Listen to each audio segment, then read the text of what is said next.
But joining us now for reactions to the current count is Diamond and Silk, the host of Crystal Clear on Newsmax TV. So ladies, right now there is still a fighting chance. Many Republicans are coming out saying that from this point forward, the remaining fight is going to be in the courts. But I want to ask you about your responses so far to what we've seen coming out of the 2020 race. Well, what we've seen is that it seems like the left want to take away our vote and put in fake votes. That's right. And when you see all of the the things that's happening when it comes to these voting machines, when it comes to these ballots, dead people could possibly be voting. They did an influx of mail-out ballots. Something is just not quite right. That's right. But right. we're not going to take this, just lying down.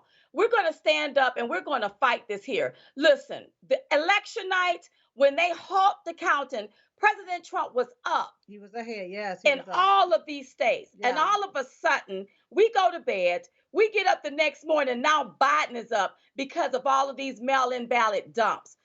Something is wrong with this. Where did these ballots come from? Let's take a look at Michigan. Detroit, Michigan is a ghost town. Mm-hmm. Does the amount of mail-in ballots match the amount of registered voters? That's right. So we're going to have to look at all of this here. We do believe that there is fraud. They're trying to convince us that Joe Biden have more of the popular vote than any other president in history. Mathematically, that's impossible. That's right. If that was true, he would have won. They would have called it for him the night of the election. But what they did, they played a dirty trick. That's right. They stopped everything because they had to go find votes for Biden, in our opinion, to match their numbers. And let's not forget that President Trump, they're saying that he got 20% of the black vote. If he got 20% of the black vote, mathematically, it is not possible for Joe Biden to have over 70 million people just come in for him, especially at his rallies when he only has 6 seats with circles around it, and some of those seats are empty. He was a flawed candidate. This here is despicable as to what's going on in this election. But I know that with God, all things are possible. The devil meant it for bad, but God is going to turn this around for our good. Our freedoms is at stake. Yeah. When they're talking about stealing this election from the president, that means stealing our freedoms, stealing our constitutional rights, stealing our civil liberties, our independence. We cannot let that happen. And if our president is on a battlefield fighting for us, we as American citizens need to be out on a battlefield fighting for him.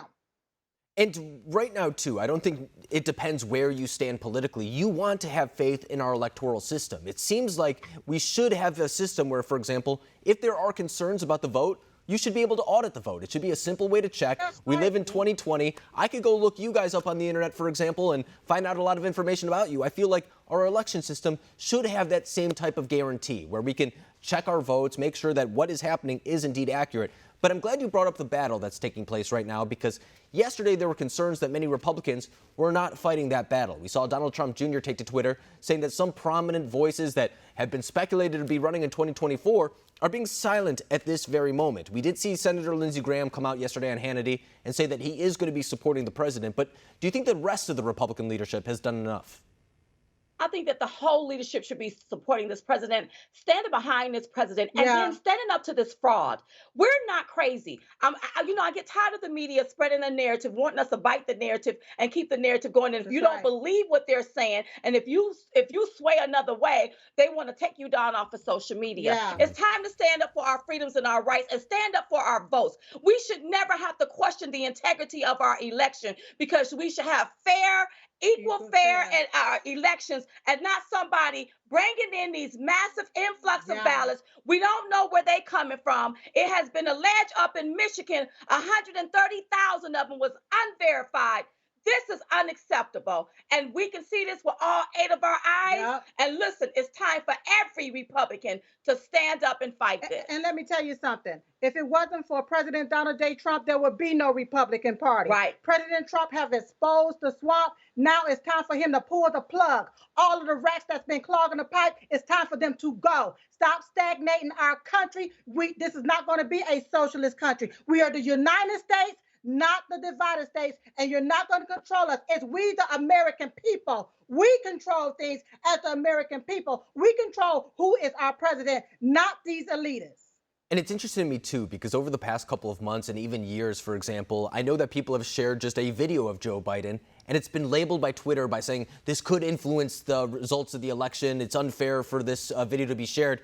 Looking back, I mean, everybody who shared a poll should be accused of trying to influence the election in a negative way because the polls were so clearly off, not to mention the media narrative was not founded by exactly what the American people came out. You mentioned, for example, that President Trump overperformed among Black and Latino voters especially, and for the past 4 years I've been told that he's the most racist man in the world, supports white supremacy, things of that nature. So when we talk about what's happening right now too, does the media and pollsters have some accountability in this?